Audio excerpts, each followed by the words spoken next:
Hi friends, आज हम बात करेंगे कि एक परचेज़ एग्जीक्यूटिव और एक परचेज़ ऑफिसर का काम क्या होता है। तो कोई भी कंपनी में किसी भी चीज़ खरीदने के लिए परचेज़ डिपार्टमेंट रहता है। तो परचेज़ डिपार्टमेंट का बहुत महत्वपूर्ण भूमिका रहता है कोई भी कंपनी के लिए, क्योंकि ये परचेज़ के ऊपर ही इसका कॉस्टिंग का डायरेक्ट इम्पैक्ट पड़ता है, तो प्रॉफिट एंड लॉस में उसका असर पड़ता है। अभी हम इस वीडियो में आपको बोलेंगे कि ये परचेज़ एग्जीक्यूटिव या परचेज़ ऑफिसर या प्रोक्योरमेंट डिपार्टमेंट जो होता है, इनका एक्चुअल में कंपनी में काम कैसे होता है और क्या काम होता है। ठीक है, तो मान लीजिए कोई भी मैन्युफैक्चरिंग यूनिट होगा या कंपनी होगा, तो उसको मतलब प्रोडक्ट रेडी करने के लिए उनको रॉ मटेरियल, पैकिंग मटेरियल और कैपिटल गुड्स, स्पेयर वगैरह ये सब कुछ लगता है हर कोई कंपनी में।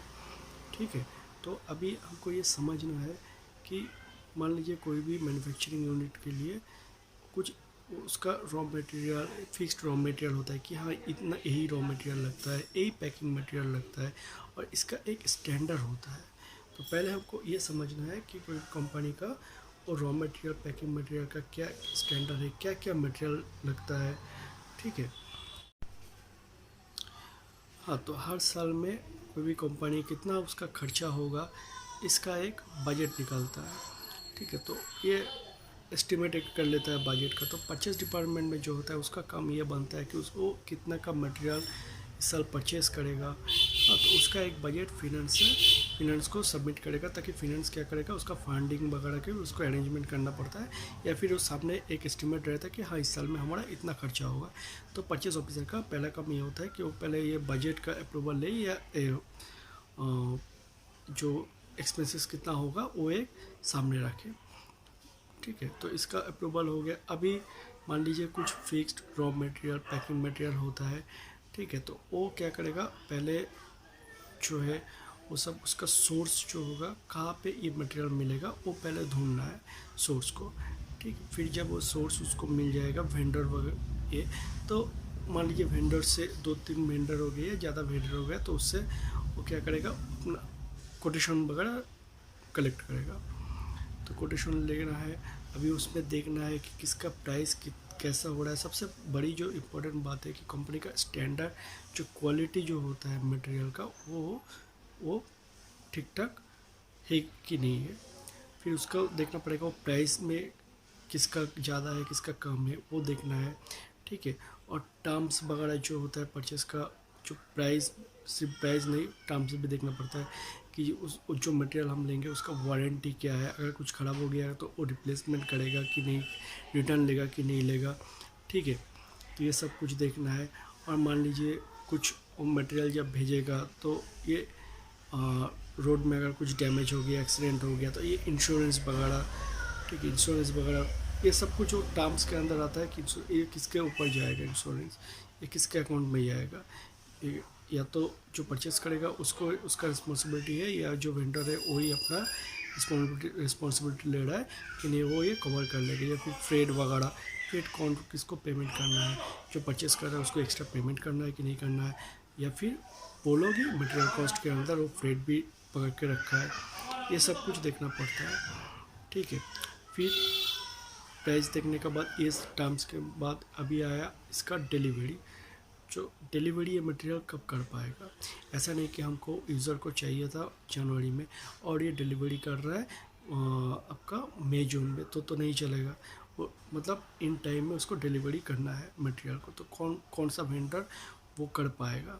या तो यह भी देखना पड़ेगा, जो अगर मान लीजिए रेगुलर हमको जो चीज़ चाहिए, पैकिंग मटेरियल, रॉ मटेरियल, तो वो जितना क्वांटिटी हमको चाहिए, वो जो वेंडर आप सिलेक्ट कर रहे हैं उसका कैपेसिटी है कि नहीं है कि वो देने के लिए साल भर।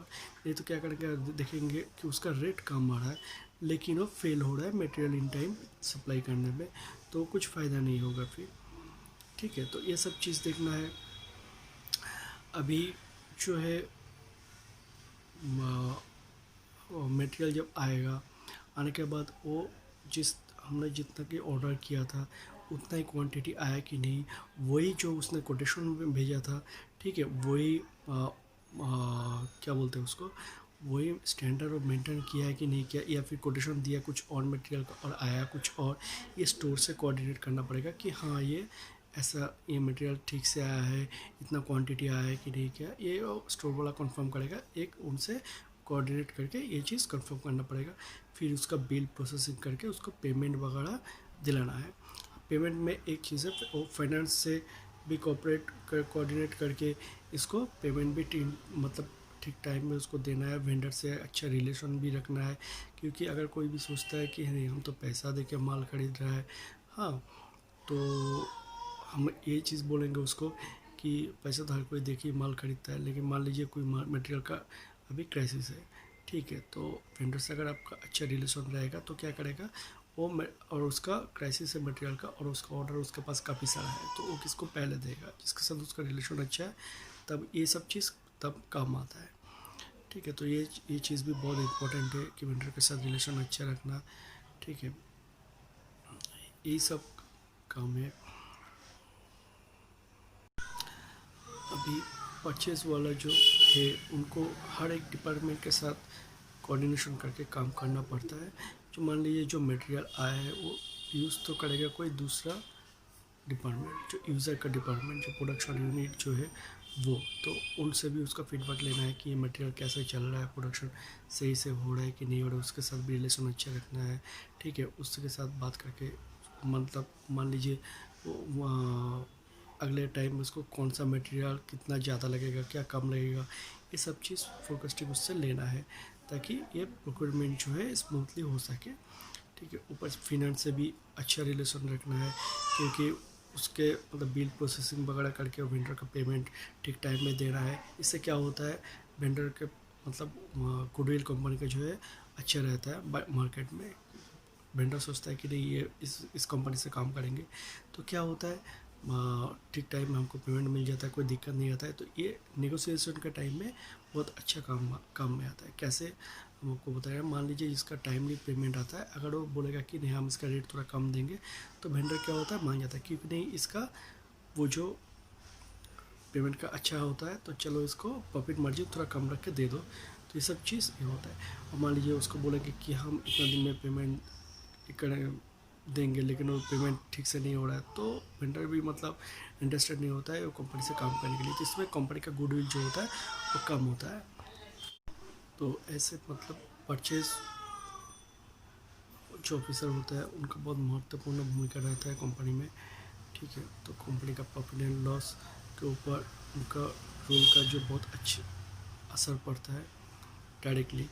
जितना चीप में मटेरियल और बढ़िया अच्छा क्वालिटी मटेरियल और टाइमली मटेरियल उसको मिलेगा, उतने कंपनी के लिए फ़ायदा होता है। तो ये परचेस ऑफिसर का रोल बहुत इम्पोर्टेंट होता है कंपनी के लिए।